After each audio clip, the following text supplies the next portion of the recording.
नमस्कार। साप्ताहिक कार्यक्रम कृषि र प्रविधिमा म गोविन्द शर्माको। कृषि र प्रविधिलाई हामी दुई चरणमा प्रस्तुत गर्ने गर्दछौं। पहिलो चरणमा साताभरि कृषि र प्रविधिमा भएका विभिन्न गतिविधि प्रस्तुत गर्दछौं। त्यसैगरी दोस्रो चरणमा नेपाल कृषि अनुसन्धान परिषद नार्क अन्तर्गत संचार प्रकाशन तथा अभिलेख महाशाखा खुमलटार ललितपुरको प्राविधिक सहयोगमा प्रविधि सम्बन्धी जानकारी गराउने क्रममा आज हामी धान खेतीका बारेमा वैज्ञानिक डाक्टर शम्भु खतिवड़ासँगको कुराकानी प्रस्तुत गर्दैछौं। कार्यक्रमको शुरूमा प्रस्तुत छ साताभरि कृषि र प्रविधिमा भएका विभिन्न गतिविधिहरू। नेपाल कृषि अनुसन्धान परिषद अन्तर्गत संचार प्रकाशन तथा अभिलेख महाशाखा खुमलटारको आयोजनामा हालै एक दिने कृषि प्रविधिमा संचारको भूमिका विषयक अन्तर्क्रिया कार्यक्रम सम्पन्न भएको छ। खुमलटारमा असार 11 गते भएको यो कार्यक्रममा सहभागी विज्ञ तथा संचारकर्मीहरूले कृषिको प्राविधिक कुरा अनुसन्धान गरेर आम जनतासम्म पुर्याउन संचार माध्यमको महत्वपूर्ण भूमिका रहेको जानकारी गराउनुभयो। कार्यक्रम उद्घाटन गर्दै नार्कका कार्यकारी निर्देशक डाक्टर दिलबहादुर गुरुङले कृषिको नयाँ प्रविधि र जातका लागि नार्क लागि परेको बताउनुभयो। कार्यक्रममा नेपाल कृषि अनुसन्धान परिषद नार्क अन्तर्गत विभिन्न विभागका निर्देशकहरूले कृषिको अनुसन्धानका लागि नार्कले महत्वपूर्ण भूमिका खेलेको जानकारी गराउनुभयो। कार्यक्रमको उद्देश्यमाथि प्रकाश पार्दै नेपाल कृषि अनुसन्धान परिषद नार्क अन्तर्गत प्रकाशन तथा अभिलेख महाशाखाका प्रमुख रामबहादुर भुजेलले कृषिको प्रविधि अवसर र चुनौती एकसाथ रहेकाले सबैले मिलेर काम गर्नुपर्ने बताउनुभयो। यसैगरी नेपाल कृषि अनुसन्धान परिषद नार्क अन्तर्गत संचार प्रकाशन तथा अभिलेख महाशाखा खुमलटारको आयोजनामा दोलखाको काभ्रेमा हिमाली भेगमा भएका अनुसन्धानका बारेमा एक दिने गोष्ठी सम्पन्न भएको छ।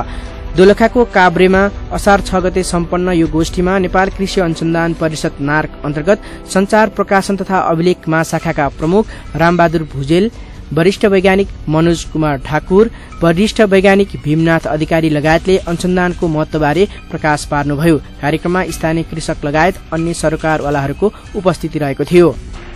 बाली संरक्षण निर्देशनालय हरिहर भवन ललितपुरको 80% अनुदान सहयोग तथा कृषि विकास कार्यालय सिन्धुलीको समन्वयमा रतनचुराको नयाँ खर्कमा मासिन लागेको जुनार क्षेत्रलाई नमुना जुनार बगैँचा बनाउने कार्यक्रम सञ्चालन गरिएको छ। विकट बस्तीमा नमुना बगैँचाको रूपमा विकास गर्ने कार्यक्रम आएकाले किसानहरू उत्साही भएका छन्। तर बिरुवा मर्ने तथा फलेका दाना झर्ने समस्या देखिएपछि उत्पादनमा ह्रास आउने हो कि भन्ने किसानलाई चिन्ता परेको छ। जुनारलाई अलिकति प्राविधिक कारणले हो या मौसमको कारणले अलिकति फल झर्ने अहिले महसुस देखिए तापनि योभन्दा पहिला राम्रो थियो। अब योभन्दा पछि पनि राम्रो सक्सेस हुन सक्छ होला भन्ने हामी आशावादीमा छौं। रतनचुराको 20 हेक्टर क्षेत्रफलका लागि पकेट प्रोफाइल, समस्या पहिचान कार्यक्रम, नमुना बगैँचा व्यवस्थापनका लागि माटो परीक्षण, व्यवस्थापनका औजार र रासायनिक मलखाद वितरण गरिएको छ। औजार तथा औषधि वितरणका लागि बगैँचा क्षेत्रमा पुगेको सरकारी टोलीले किसानलाई बगैँचा नियमित अनुगमन गर्न तथा समस्या निदानमा लाग्न सुझाव दिएको छ। हामीले नियमित रूपमा अनुगमन गर्नुपर्छ। अब विभिन्न किसिमका किराहरू देखिन सक्छन्, विभिन्न किसिमका रोगका समस्याहरू देखिन सक्छन्। ती समस्याहरूलाई निहालेर त्यसको चाहिँ निदान गरेर समस्या समाधानको लागि अगाडि बढ्नुपर्ने हुन्छ। हावापानी तथा चराचुरुङ्गीका माध्यमबाट अन्य बाली नालीमा जस्तै कुनै एउटा बिरुवामा लागेको रोग जुनारमा पनि जरा कुहिने तथा दाना झर्ने समस्या देखिने र त्यसलाई तत्कालै उन्मूलन गर्न नसकिए पनि न्यूनीकरण गर्न सकिने टोलीले बताएको छ। यसरी नमुना बगैँचा व्यवस्थापनका लागि आवश्यक सामग्री वितरणका साथै सिंचाई सुविधा उपलब्ध गराउनु पनि आवश्यक छ। सिन्धुलीमा 2100 हेक्टर क्षेत्रफलमा जुनार खेती गरिएको छ।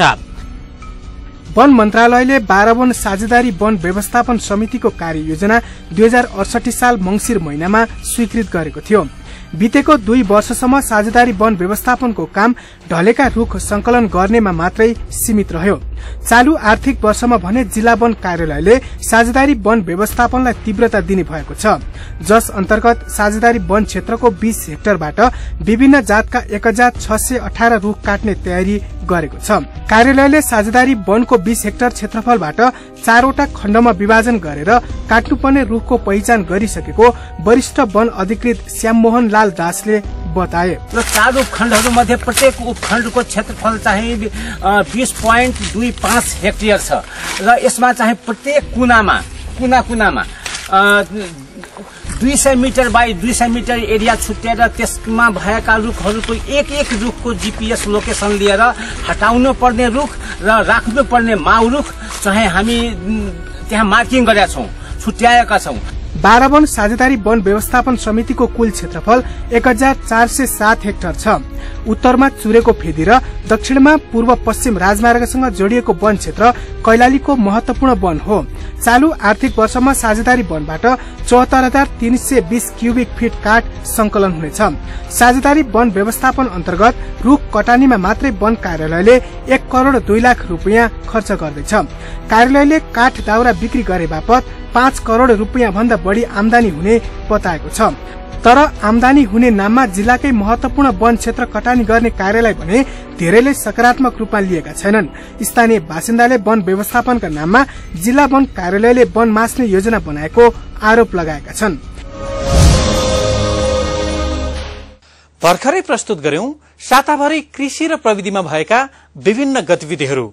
विश्रामपछि आज हामी नेपाल कृषि अनुसन्धान परिषद नार्क अन्तर्गत संचार प्रकाशन तथा अभिलेख महाशाखा खुमलटार ललितपुरको प्राविधिक सहयोगमा प्रविधि सम्बन्धी जानकारी गराउने क्रममा आज हामी धान खेतीका बारेमा वैज्ञानिक डाक्टर शम्भु खतिवड़ासँगको कुराकानी प्रस्तुत गर्दैछौं।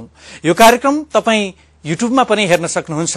तपाई आफ्नो घर, टोर, छलछिमेकमा कृषि र प्रविधिसँग सम्बन्धित गतिविधि अथवा यो कार्यक्रमबाट जानकारी दिन चाहनुहुन्छ भने तलको ठेगानामा तपाईहरूले सम्पर्क गर्न सक्नुहुन्छ।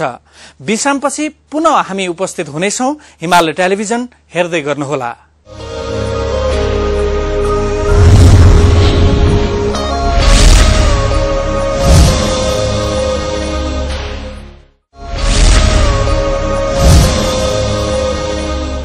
विश्रामपछि पुनः स्वागत छ साप्ताहिक प्रस्तुति कृषि र प्रविधिमा। यो कार्यक्रम तपाई हरेक शनिबार बिहान 9:30 बजेदेखि 10 बजेसम्म तथा पुनः प्रसारण हरेक सोमबार बिहान 11:30 बजेदेखि 12 बजेसम्म हिमालय टेलिभिजनमा हेर्न सक्नुहुन्छ। त्यसैगरी तपाई यो कार्यक्रम युट्युबमा पनि हेर्न सक्नुहुन्छ। तपाई पनि आफ्नो गाउँघर, टोल, छरछिमेकमा कृषि र प्रविधिसँग भएका विभिन्न खालका गतिविधिहरू यो कार्यक्रममा प्रसारण गर्न चाहनुहुन्छ भने तपाईहरूले हामीलाई तलको ठेगानामा सम्पर्क गर्न सक्नुहुन्छ। धान नेपालको मुख्य खाद्यान्न बाली हो। सिंचाईको व्यवस्था भएका सबै भूभागमा धान खेती हुने गर्दछ। धानको अनुसन्धानमा नेपाल कृषि अनुसन्धान परिषद नार्कले के गरिरहेको छ र के कस्ता खालका जात तथा प्रविधिहरू छन्। अहिले रोपाईको मौसम हो। भर्खरै मात्र वर्षा शुरू भएको छ।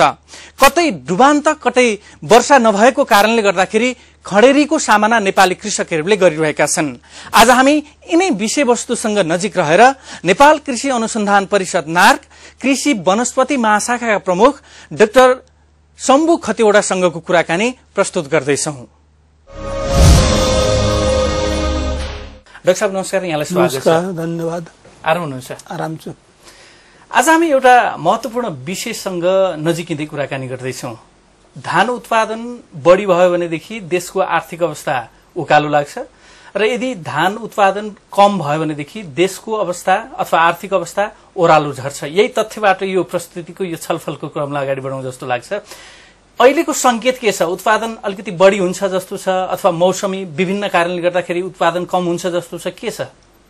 अब धानको महत्वको बारेमा यहाँले भनिहाल्नुभयो। धान महत्व छ। धान राम्रो भयो भने देशको आर्थिक अवस्था पनि राम्रो हुन्छ भन्ने यो तथ्याङ्कले पनि देखाउँछ। किनभने अब नेपालको कुल गृहस्थ उत्पादनमा कृषिको योगदान 35% छ। त्यस 35%मा पनि धानको चाहिँ धानले कति 20% योगदान, धान एक्लै बालीले 20% योगदान दिएको छ र करिब जति उत्पादन बालीहरूको छ त्यसको खेती योग्य जमिनको भनौँ न के बाली लगाएको क्षेत्रफलको 50% अथवा 50% चाहिँ धान मात्रै लगाइन्छ। अथवा धानको उत्पादन राम्रो भयो भने देशको अर्थतन्त्रलाई स्वाभाविक छ यसले राम्रो नतिजा दिन्छ र धानको उत्पादनमा ह्रास आयो भने यसले नकारात्मक असर पुर्याइरहेको हुन्छ। र यसमा अब यहाँले अहिले भन्नुभयो जस्तो अहिले सायद अलि खडेरी जस्तै परिरहेछ। बेलामा किसानहरूले धान लगाउन सकेका छैनन्। यसले गर्दा संकेत चाहिँ त्यति राम्रो त देखिरहेको छैन। तर अब यसैले कति असर पर्छ नकारात्मक भनेर भनिहाल्ने बेला चाहिँ भइसकेका छैन। किनभने कृषकहरूले आफ्नो प्रयास अनुसार केही क्षेत्रहरूमा धान रोपाई गरिराखेका हुनुहुन्छ र अब अहिले पनि तराईमा धान लगाउने बेला अझै छ।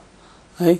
असार साउनको पहिलो हप्ता दोस्रो हप्तासम्म पनि रोपाई गरिरहेको हुनुहुन्छ र पहाडमा पनि धान केही लागिरहेछ र नकारात्मकको बारेमा अहिले भनिहाल्न मिल्दैन, किन योभन्दा पछाडिको मौसम भनौँ न, अब पछाडिका दिनहरूमा पानी राम्रो परिदियो भनेदेखि यो अहिले भएको नकारात्मक असरलाई त्यसले केही न केही मतलब कम्पेन्सेसन गर्छ।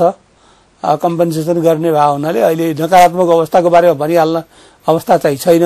तर यस्तो अवस्था पर्यो भने के गर्ने भन्ने कुराहरू अथवा अब वैकल्पिक प्रविधिहरू के हुन सक्छन् भन्ने कुरातिर चाहिँ हामीले सायद सोच्नुपर्छ होला। जस्तै अब अहिले लगभग भर्खरै मात्र वर्षा सुरुवात भएको छ। वर्षा सबै ठाउँमा नभएको एउटा अवस्था छ। वर्षा भएको ठाउँमा डुबानको समस्या देखिन थालेको छ, नभएको ठाउँमा खडेरीको एउटा अवस्था छ।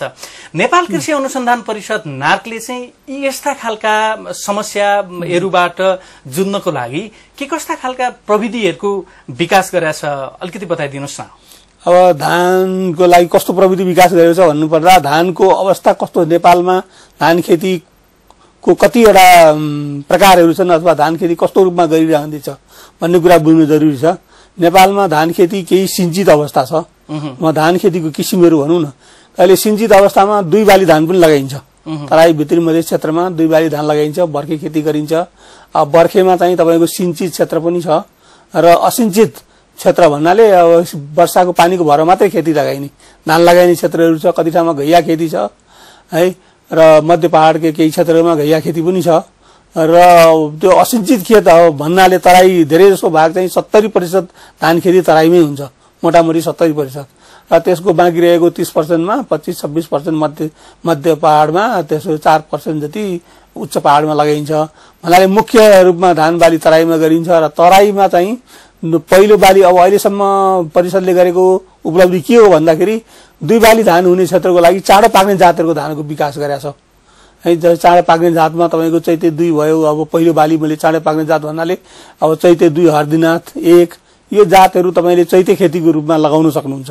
जस्तोले पहिलो बाली अब माघ फागुनमा बिउ राखेर चैतमा रोपाई गरिसके, जुन धान चाहिँ मध्य पहाडतिर पनि त्यो बेसी क्षेत्रहरूमा पहिलो धान बालीको रूपमा चैते धान खेती गरेर मान्छेहरूले करिब बाली भित्राइसकेको अवस्था पनि छ। अहिले भित्रमा लागेको अथवा भित्र काटिसकेको अवस्थाहरू छ बेसी क्षेत्रमा। त्यो क्षेत्र पनि एकदम सम्भावनाको हिसाबले राम्रो क्षेत्र हो, सिंचित क्षेत्र है। त्योदेखि बाहेक त्यस क्षेत्रलाई हामीले ध्यान दिन्छौँ भने अब सिंचित क्षेत्रलाई, बर्खे खेतीमा पनि सिंचित क्षेत्रलाई, जस्तै त्यही बेसी क्षेत्रहरू भयो, तराईका केही नदी नाला ठुल्ठुलो नदी कुलोहरूले पर्ने सिंचित क्षेत्रहरू छ, जुन कि धान खेतीको बेलामा चाहिँ हामीले कृषि मन्त्रालयको तथ्याङ्कले के भन्छ भने 50-60% सम्म पनि हाम्रो सिंचित क्षेत्र छ धानको लागि मात्रै हेर्दा है। जुन कि मौसममाथि पनि त्यो सिंचित क्षेत्र पनि मौसममाथि निर्भर छ। पानी पर्यो भनेदेखि त्यो खोला नहरले पनि रसाएका हुन्छन्, तिनीहरूको पनि सिंचित क्षेत्रले कभरेजहरू बढी गर्छ। तर पानी परेन भने त्यो पनि अलिकति सिंचित क्षेत्र पनि अलिक कम हुन्छ।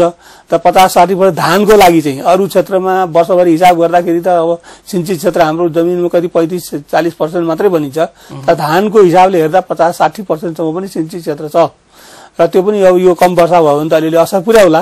त्यसरी सिंचित क्षेत्रको लागि एउटा प्रविधि छ हाम्रो धान जात विकास है। जस्तै बर्खाको लागि अलि होचो जातहरू, बढी मलखात खेप्न सक्ने जातहरू, यो जातहरू लगाउनु पर्ने हुन्छ। तर असिंचित क्षेत्रको लागि यहाँले जुन अघि भन्नुभयो यस्तो सुक्खा भयो भने, बढी पानी परिदिएको छ भने डुबान पनि हुन्छ कति क्षेत्रहरूमा है। तराईका केही क्षेत्रहरूमा डुबान पनि हुन्छन्। र डुबान सहने जातको लागि भनेर हामीले परिषदले भर्खरै 2 वर्ष अगाडि स्वर्ण सब 1 र साम्बा मसोली सब 1 भन्ने 2 जातहरू विकास गरेका छ। जुन 2 जातका बिउहरू के हुन्छन् भने तपाईँको रोपाई गरिसकेपछि 2 हप्तासम्म तिनीहरूले त्यो बाढीको असर, बढी पानी भयो भने पनि, गल्यो भने पनि भनौँ न, त्यो बेर्न अवस्थामा गल्यो भने पनि त्यसले चाहिँ पछाडि फेरि पलाउँछ त्यो धान है। त्यो पानी 2 हप्तासम्मको पानी चाहिँ गइसकेपछि खेतबाट अनि त्यो धान चाहिँ फेरि पलाउन थाल्छ र त्यसको खास उत्पादनमा ह्रास हुँदैन। त्यो सबवन भन्ने चाहिँ के हो भने बाढीलाई खेप्न सक्ने जिन चाहिँ त्यहाँ वंशानुगत जुन गुण हो त्यो चाहिँ त्यो धानमा हुन्छ। त्यसैकारणले 2 हप्तासम्मको बाढीलाई खेप्न सक्छ र धान उत्पादनमा ह्रास आउँदैन भनेर हाम्रो अन्तर्राष्ट्रिय संस्था इरी र नेपाल कृषि अनुसन्धान परिषद अन्तर्गत रहेको धान बाली अनुसन्धान केन्द्रहरूले यो चाहिँ धानको विकास गरेका छ। त्यसै गरिकन अब त्योदेखि बाहेक अब सुक्खा क्षेत्रलाई यस्तो बेलामा चाहिँ को लागि नै हो भनेर वास्तवमा अहिलेसम्म 6वटा जातहरू भर्खरै हालसाल यो 2 वर्षभित्रमा सिफारिस भएको छ। सुक्खा 1, सुक्खा 2, सुक्खा 3, सुक्खा 4, सुक्खा 5, सुक्खा 6 भन्ने। त्यसमा पनि सुक्खा 1, 2, 3 सिफारिस भएको चाहिँ 2-3 वर्ष भइसक्यो। सुक्खा 4, 5, 6 भएको चाहिँ यसै वर्ष भयो अस्ति भर्खरै। र यसको चाहिँ बिउ अब यो वर्ष त अलिक कम मात्रामा थियो, तर सुक्खा 4, 5, 6 को बिउ अर्को वर्षदेखि निकै मात्रामा विभिन्न तराईका केन्द्रहरूमा तररादेखि लिएर नेपालगञ्जसम्मका कृषि केन्द्रहरूमा तपाईँ यसको बिउहरू पाइन्छ। र 1, 2, 3 को चाहिँ 2 वर्षदेखि तपाईले राम्रो बिउहरू उपलब्ध भएर ठाउँ ठाउँमा यो गइसकेको छ र कृषकहरूले मन पराइसकेको अवस्था छ। त्यसमा पनि 1, 2, 3 मा पनि यो 3 भन्ने जात त निकै लोकप्रिय भइरहेछ है। र यस प्रकार हामीले कृषि अनुसन्धान परिषदले यसको धान जात विकासमा यसको खडेरी पर्यो, वर्षात बढी भयो भन्ने त्यो अवस्थाको लागि यस्तै प्रतिकूल अनुकूल मौसम नभएर प्रतिकूल मौसम भइदियो भने यो अवस्था आउन सक्छ। त्यसकारणले यो जातहरू चाहिँ हामीले विकास गर्न जरुरी छ भनेर धेरै वर्षको प्रयासपछि यो जातहरू विकास भएको हो। र यो जातले धेरै किसानहरू लगाइ पनि आउनु भएको छ र अब आगामी दिनहरूमा यसले अझ समस्याको समाधान गर्नेछ। पक्कै पनि किसानहरूले यो कुरालाई अलिकति ध्यान पुर्याउनु भयो भनेदेखि अलिकति खडेरीको समस्यामा पर्यो, धान उत्पादन गर्न नसकिने भयो कि क्या हो भन्ने समस्याबाट पनि छुटकारा प्राप्त गर्न सक्नुभयो। अर्को कुरा डुबानमा पर्यो, अब उत्पादनै हुन्न कि क्या हो भन्ने खालको एउटा अवस्थाको पनि अन्त्य हुने भयो। अब यी सन्दर्भहरू यी कुराहरू जोडिरहँदाखेरि अहिले किसानहरूले धमाधम रूपमा चाहिँ खेती गरिराख्नु भएको छ, धान रोपिराख्नु भएको छ। यो अवस्थामा किसानहरूले ध्यान पुर्याउनु पर्ने कुराहरू के हुन्, के कस्ता खालका प्रविधिहरू छन्, अलिकति बताइदिनुहोस्। अब यो बेलामा त खास गरी अब यो सुक्खा भएको बेलामा अब अहिलेको बेला के छ भने तपाईको कृषकहरूले ब्याड राखिसकेको बेला छ। ब्याड राखिसकेको बेला छ, रोप्न खोजिरहेको बेला छ। कति ठाउँमा अब ब्याडको सुक्या पनि होला है। वास्तवमा यो अवस्थाको चाहिँ सामना कसरी गर्नुपर्छ हामीले अब सरकारी एजेन्सीहरूले अथवा नेपाल सरकारले कसरी ध्यान दिनुपर्छ भन्ने कुरातिर हामीले जोड दिनु पर्ला जस्तो लाग्छ मलाई। यस्तो भयो भनेदेखि तपाईको बिउको व्यवस्थापन चाहिँ राम्रो हुनुपर्छ। यस्तो अवस्थामा अब अहिलेको प्रविधि एउटा के भने धान अनुसन्धान काम गर्ने वैज्ञानिकहरूले के भनेका छन् भने अब यो रोपाईको लागि धेरै पानी चाहिन्छ धानमा, त्यसकारणले छरुवा धानतिर पनि को व्यवस्था गर्नुपर्छ भन्ने छ। छरुवा यो तपाईले चाहिँ रोपाई गर्दाखेरि अलिकति बढी पानी चाहियो, बिउ राख्नु पर्यो, बेर्ना राख्नु पर्यो। बेर्नालाई फेरि तपाईले अब हिल्याएपछि अर्को ठाउँमा मूल खेतमा सार्नु पर्यो, त्यसले गर्दा पानी बढी चाहिन्छ। त्यसकारणले छरुवा धान खेती प्रविधि चाहिँ राम्रो हो कि त्यस्तोतिर पनि लाग्नुपर्छ, किन पछाडि गएर पानीको समस्याहरू आउन सक्छ प्रतिकूल मौसमले भन्ने ध्यान दिएर मान्छेले छरुवा धानतिर वैज्ञानिकहरूले जोड दिएका छन्। त्यसकारणले आगामी दिनहरूतिर हामीले त्यो प्रविधितिर पनि जोड दिनुपर्छ। अब यसपालि त किसानहरूले राखिसक्नु भयो होला बेर्ना हैन, रोपाई नै गर्छु भन्ने मनस्थितिले। त्यसकारणले अब यो भएको बेलामा वास्तवमा हुनुपर्छ त के भने मेरो विचारले मलाई त कस्तो लाग्छ भने अब यो बेलामा चाहिँ तपाईको बिउहरू अब किसानहरूले एकपल्ट बिउ राखिसकेका छ, अब फेरि अब त्यो गल्यो अथवा मर्यो अथवा बेर्ना भनेदेखि किसानहरूको साथमा बिउ नहुन पनि सक्छ। अब के खेती गर्ने, धान के लगाउने, बिउ के लगाउने है। त्यसकारणले यस्तो अवस्थाको लागि एउटा बफर स्टोक भनेर नेपाल हाम्रा सरकारी एजेन्सीहरू छन्, नेपाल सीड कम्पनी छ, नेपाल कृषि अनुसन्धान परिषद नै छ, विभिन्न प्राइभेट कम्पनीहरू छ। त्यसमा पनि नेपाल सीड कम्पनी भनेको त तपाईको गभर्नमेन्टको शेयरमै चलिरहेको, गभर्नमेन्टले अनुदान दिएको संस्था हो। त्यो संस्थासँग त्यो बफर स्टक हुनु पर्यो है। यस्तो आपत्ति विपत्तिको बेलामा केही बिउहरूको व्यवस्था गरिदिएको खण्डमा मान्छेले अब के हुन्छ भने प्राविधिक दृष्टिकोणले भने अब के छ भने जति ढिलो हुँदै जान्छ तपाईको चाहिँ अलिकति पुरानो अलि ढिलो पाक्ने जातहरूको उत्पादनमा ह्रास आउँछ। त्यसकाले चाँडै पाक्ने जात लगाउनु पर्छ। अथवा छरुवा गरिदियो भने के हुन्छ भने तपाईको 10 दिन रोपाई गरेको धान भन्दा 10-12 दिन अगाडि नै पाक्छ। त्यो 10 दिन 12 दिन अगाडि पाक्छ भनेपछि अब त समय त ढल्किँदै जान्छ। त्यसकारणले छरुवा गरिदियो भने धान चाहिँ छरुवा प्रविधि चाहिँ अपनाउनु पर्ने हुन्छ। आगामी दिनमा त्यतातिर हामीले कृषि विभाग नेपाल कृषि अनुसन्धान परिषदले मिलेर त्यो प्रविधिलाई चाहिँ अलि विस्तार गर्नुपर्ने हुन्छ। यो एकैचोटि आउने त होइन, एकैचोटि अब किसानका गइहाल्ने त होइन, तर रिसोर्स कन्जर्भेसन भनिन्छ, स्रोत संरक्षणको सदुपयोग गरेर कम लागतमा कसरी पनि प्रविधि विकास गर्ने, कसरी उन्नत धान उत्पादन गर्ने, बाली उत्पादन गर्ने भन्ने सन्दर्भको यो प्रविधिहरू हो। यो प्रविधिमा निकै जोड दिएको छ धान सन्धानकर्ताले, अन्तर्राष्ट्रिय धान सन्धान संस्थाले पनि। त्यसकारणले छरुवा धान प्रविधि र चाँडो पाक्ने जातहरू, यही जातहरू जुन अघि मैले भने सुक्खा 1, 2, 3, 4, 5, 6 यही जातहरूलाई अब सुरुमा लगाउने किसानहरूले पानी भयो भने बढी भयो भने त रोपाई पनि गर्छन्। त्यस्तो नभएको अवस्थामा चाहिँ बफर स्टक छर्न पनि सकिन्छ। छरुवा गरेर चाहिँ धान खेती गर्नुपर्ने हुन्छ। अझै पनि बिउ छ भने वास्तवमा चाँडो पाक्ने जातहरू यो जात भयो अथवा हर्दीनाथ 1 भयो है, र घैया 2 भन्ने जात छ, त्यो जातहरू चाहिँ को बिउहरू चाहिँ हुनु पर्थ्यो। अब अहिले अनुसन्धान केन्द्रहरूमा त सबै बिउहरू गइसकेका छ होइन। अनुसन्धान केन्द्रको अब नेपाल सीड कम्पनीसँग कतिको बिउको स्टक छ त्यो मलाई थाहा भएन, किनभने उहाँहरूसँग त्यो पनि कतिको बिउ छ, यो राख्ने चलन नै छैन त्यसरी बफर स्टक भनेर। अब डाक्टर साहब, म चाहिँ कहाँनिर अलिकति आउने प्रयत्न गरेँ भने यतिखेर किसानहरूले धानको बिउ छनौट गरिसक्नु भएको छ र रोप्ने तर्खरमा हुनुहुन्छ। झारका प्रकोपहरू र अन्य रोग व्याधिका प्रकोपहरू पनि किसानहरूले बेला बखतमा झेल्नु परेको एउटा समस्या हो। यो समस्याको न्यूनीकरण कसरी गर्न सकिएला र मलखादको यथोचित व्यवस्थापन कसरी गर्ने किसानहरूले? मलखादको व्यवस्थापनमा चाहिँ के छ भने धान खेती होस् चाहे जुनसुकै खेतीलाई पनि प्राङ्गारिक मलको व्यवस्था हुनुपर्छ। कति बेला केसमा हाम्रो विज्ञहरूले कहिलेकाहीँ भन्ने गर्नुहुन्छ ढैँचा खेती पनि भन्नुहुन्छ। अब ढैँचा त लगाएको हुनु पर्यो, ढैँचाको बिउ हुनु पर्यो। ढैँचा लगाउँदाखेरि अब एक बालीको अलिकति सेक्रिफाइस पनि गर्नुपर्ने हुनसक्छ है, त्यसको अब विभिन्न कठिनाइहरू पनि हुनसक्छ। त्यस कारणले प्राङ्गारिक मल चाहे ढैँचा होस् चाहे गडेवाला मल होस् चाहे कम्पोस्ट मल होस् गोबर मल होस् केही हदसम्म खेतीपातीमा राख्नुपर्छ। र त्यो नराखे त्यसलाई चाहिँ के हुन्छ भने सबै किसिमका तत्त्वहरू हुन्छन्, त्यसले माटोको व्यवस्थापन पनि गर्छ, किसानलाई त्यसले कन्जर्भ संरक्षण गरेर राख्छ। त्यसदेखि बाहेक जति अर्ग्यानिक मेन्युर अथवा प्राङ्गारिक मल जति प्रयोग गर्न सकिन्छ, नसकेको अवस्थामा रासायनिक मल पनि चाहिन्छ। रासायनिक मल कृषकहरूले खालि युरिया मात्रै प्रयोग गर्नु हुँदैन, त्यसको लागि तपाईलाई नाइट्रोजन फस्फोरस पोटास भन्ने तीनटा मुख्य तत्त्वहरू हो। अक्सिजन हाइड्रोजन यो त तपाईँ कार्बन त तपाईले अरूबाट पाइहालिन्छ, हावाबाट पाइन्छ। त्यसदेखि बाहेक नाइट्रोजन फस्फोरस पोटास चाहिँ माटोबाट र मलको रूपमा बिरुवाले पाउनुपर्छ। र त्यो पाउनु पर्दाखेरि चाहिँ नाइट्रोजनको लागि युरिया हो र डीएपी पनि हो। डीएपी भन्ने मलले फस्फोरस पनि दिन्छ। पोटास भन्ने मल पाउँछ बजारमा, पोटास चाहिन्छ, किनभने पोटासले गर्दाखेरि तपाईँको रोग व्याधि सहन सक्छ, त्यसको चाहिँ दाना पोटिलो हुन्छ है, र विभिन्न हरेक तत्त्वहरूको आफ्नो आफ्नो महत्त्व छ। त्यसकारणले फस्फोरस पनि चाहिन्छ, नाइट्रोजन भएन भने पोटिने बन्दैन। यस कारणले यो सबै संयुक्त रूपमा सन्तुलित रूपमा दिनुपर्ने हुन्छ।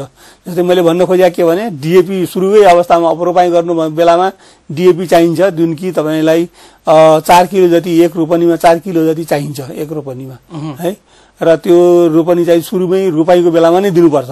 त्यसैगरी अलिअलि युरिया पनि चाहिन्छ, त्यो बेलामा नै 1.5 किलो युरिया पनि चाहियो, किनभने डीएपीले मात्रै सबै नाइट्रोजन पूरा हुँदैन, फस्फोरस चाहिँ त्यसले पूरा हुन्छ, नाइट्रोजन त्यसले पूरा नभएको हुनाले केही मात्रामा त्यसबाट नपुग भएको नाइट्रोजन युरियाबाट पाइन्छ। र त्यसदेखि बाहेक पोटास पनि दिनुपर्छ। पोटासले पोटासले तत्त्व दिन्छ, जुन कि 2.5 किलोसम्म एक रोपनीमा चाहिन्छ।